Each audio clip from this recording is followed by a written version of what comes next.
What is up, guys, and welcome back to the channel. And today we are going to be going through the latest Sorare roadmap and talking about a few things that you can do with your gallery to actually manage these changes and then progress moving forwards. I know that obviously there has been a lot of content posted recently about what to do and about the roadmap and people's thoughts on it. However, I just thought I'd leave myself a little bit of time to digest everything and then come to a conclusion overall. And as always, guys, if you aren't subscribed to the channel, please make sure to subscribe and also like the video.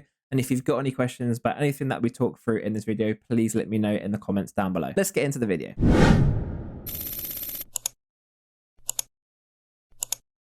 Okay, guys, so the Sorare roadmap is here, and obviously there has been a lot of uproar, a lot of topics talked about on Twitter, a lot of unhappy people, a lot of happy people.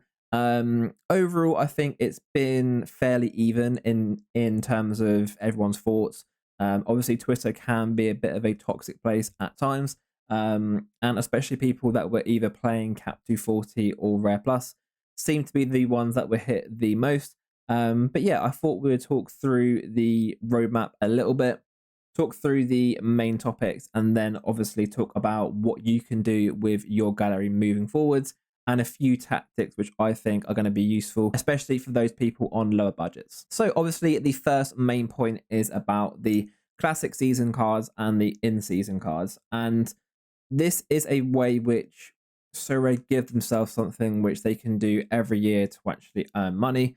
Obviously, Sorare make most of their income from selling cards, and this is a way which they can structure the overall platform so that every year we do have to obviously buy those in-season cards if you want to actually win the cash and also win the best prizes. And I know there's been a lot of talk about how classic season cards now have no value and they're dead. However, as we will talk through later on, they're still going to have a lot of utility, and there's definitely a few different pathways you can go, which means that those classic season cards that you've got, that you've trained up, will not be useful.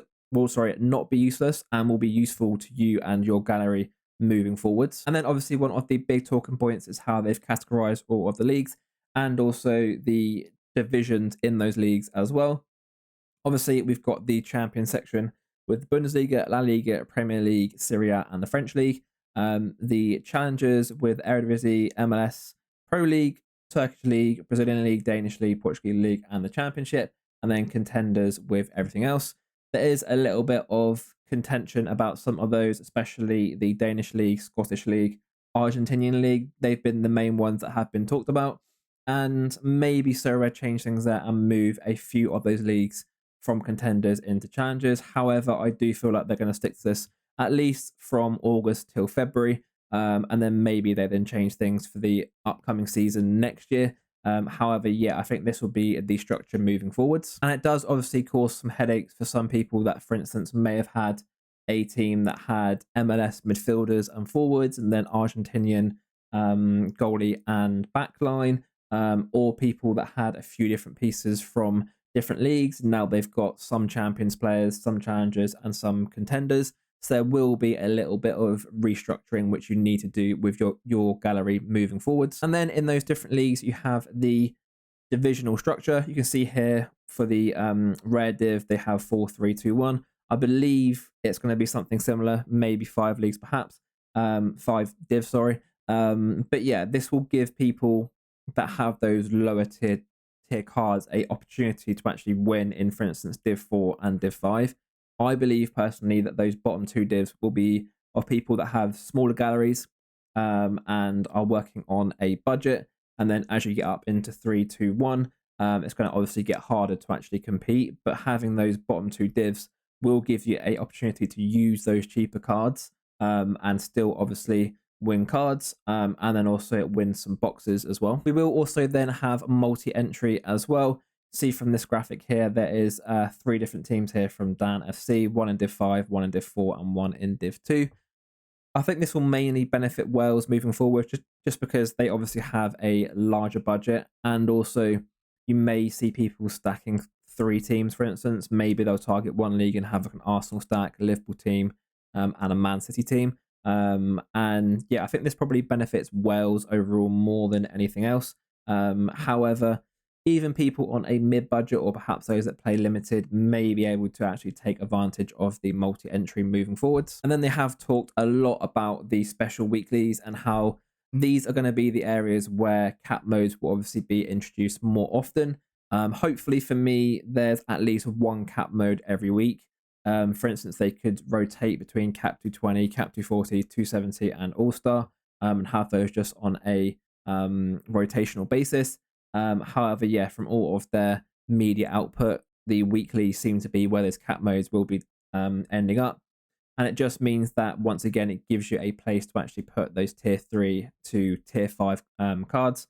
And just means that you're not always having to buy the best cards and having to really compete. And yeah, just gives you an opportunity to use those cheaper cards and then hopefully win something from that as well. Then after that extremely long article, we then come on to the transition blog, which basically talks about the roadmap from now to August when all of those changes happen. And yeah, I feel like this is probably the most contentious blog out of the two, just because it also talks through the cap 240 changes.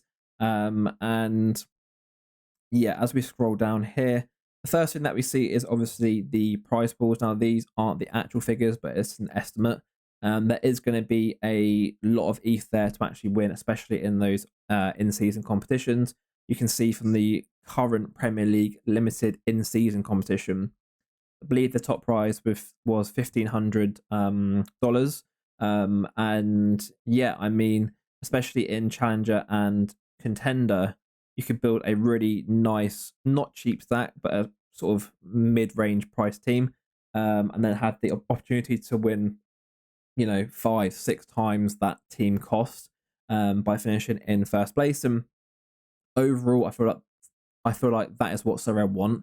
They want the top people who are finishing first in the podium to obviously win something very, very nice, and they want a clear pathway where you can really work your way up to the top and win things.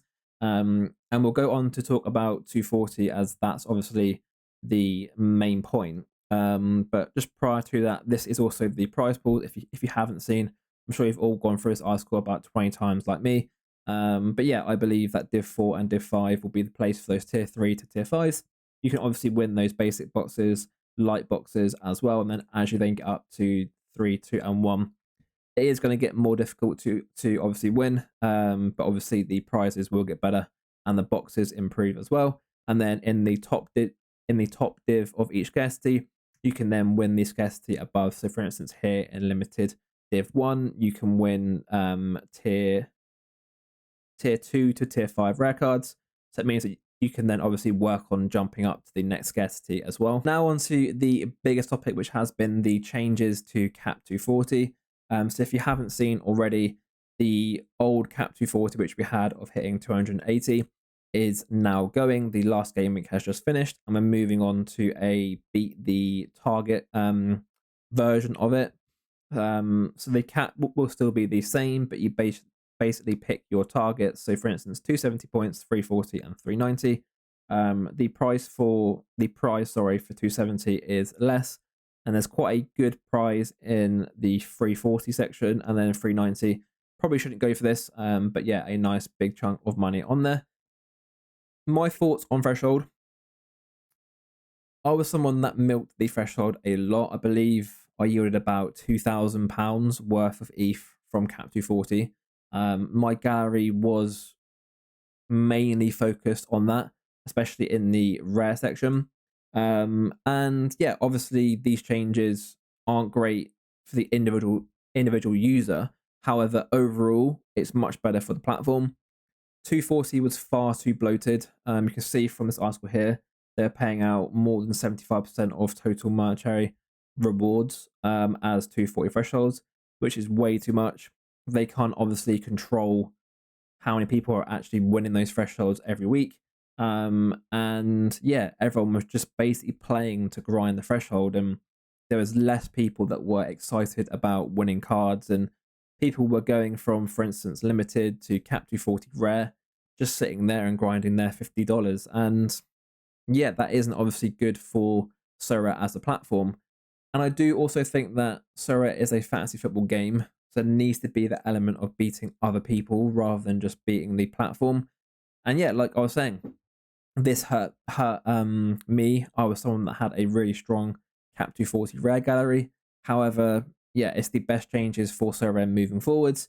And I do think that if you are playing cap 240 still moving forwards from now till August, you either just take the $17 every week and pick the 270 target in limited and rare, or in super rare or unique if you're obviously playing that. But I believe most of the viewers will be in the rare or limited section.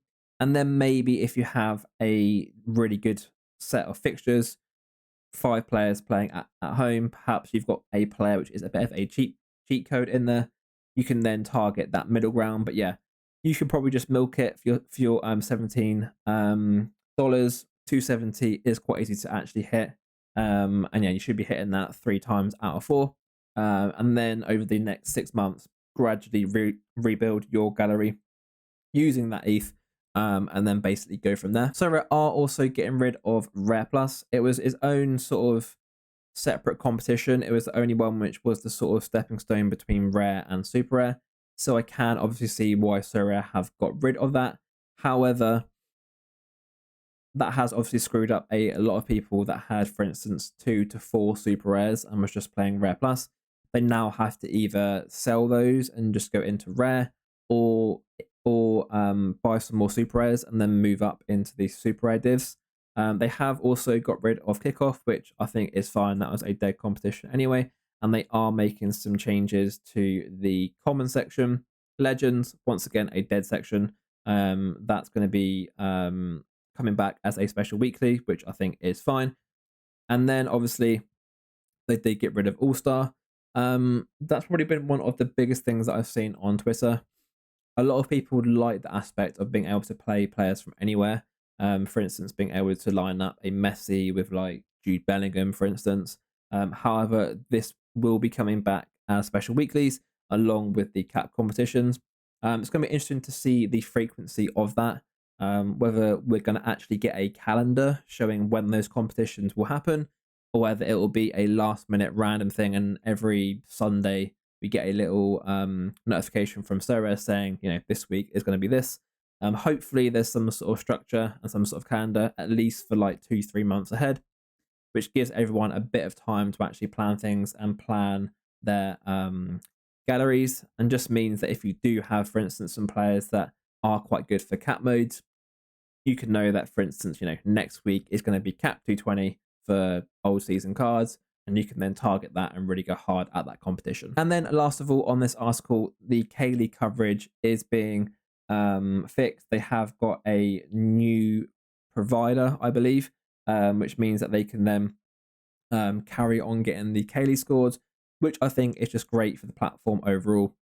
It isn't great having one competition where you can be playing it and not really sure if those scores are going to count. So I think this is overall a really good change for Sorare and just for the overall health of the platform. Okay, so let's talk about your gallery and what you could actually do to move things around, restructure things, and just give you a few of my thoughts about what you can do moving forwards.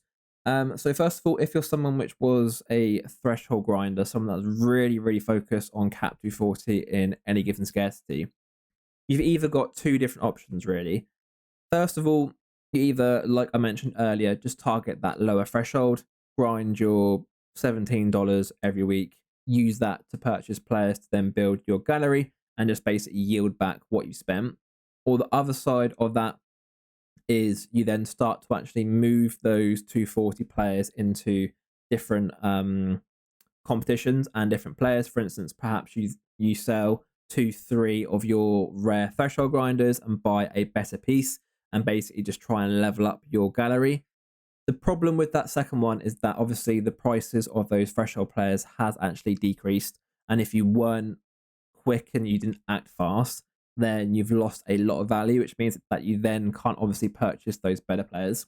So I personally favor the first option, which is just basically grind as much threshold as you can from now till August and gradually buy some more pieces to then move up into those better competitions. You could also, if you're in, for instance, rare, playing cap 240 rare, is sell all those rare players and move down a scarcity, which is a little bit strange because obviously normally we're always talking about moving up. However, I do believe that if you target certain competitions, especially the in-season one, for instance, like the recent Premier League in-season comp, first place wins 1,500 quid, and you can build a really, really good limited team. And if you obviously purchase those players at the right time, like don't buy them now, obviously, for the Premier League competition, but for the future ones, for the Bundesliga, La Liga, etc., you could probably sell your Cap 240 rare gallery by stacks of 5, 6, 7 different teams, and then target those fixtures, and have 2 stacks from champions, 2 from challengers, and 2 from contenders. And then you've got some really strong teams, and you may actually yield more back from that than playing in the higher scarcity. So it is something to think about, and it is a little bit strange because obviously we're always talking about moving up into rares and super rares and leveling up your gallery. However, sometimes selling those players and being stronger in the scarcity under that can be a decent move. So I do think that's an option moving forwards. Okay, next up, let's talk through people that have a bit of a scattered gallery. Some people may have had players from different competitions. For instance, like I mentioned, some players from the MLS, some players from Argentina. So the gallery is now split between challengers and contenders. And I feel like here you've got basically 2 different roads. Road 1 is you add in pieces to fill up both sides of those galleries, or you sell one side to fill up the other. Option 1 gives you obviously a team in challengers and contenders. However, overall, that may be a little bit weaker. Those 2 teams may be slightly less than if you consolidated and put all of your resources into one side. I feel like for me personally, I would probably move all of those pieces into one section. So have a look at your gallery, see what players you've got from each area, and say for instance you've got 7 from challengers and 4 from contenders. Maybe you sell those 4 and then buy a couple more pieces in challengers, and then you've maybe got 1/2 stronger teams, rather than splitting all of those resources. Now, if you're someone that only played in U23, I actually think you just stay where you are and don't really do anything else. I know obviously U23 took a slight hit in the fact that you can't obviously win any cash in the U23 section. So it's going to be classic comps only. You may be able to win some cash on the podium. I'm not too sure, but basically overall there's less cash in U23. However, what's quite cool is that you can use U23s from contenders and win some of the best U23 cards. So you can win some random U23s from second div Europe, and you can win a Jude or a Vinny J or a Haaland, for instance.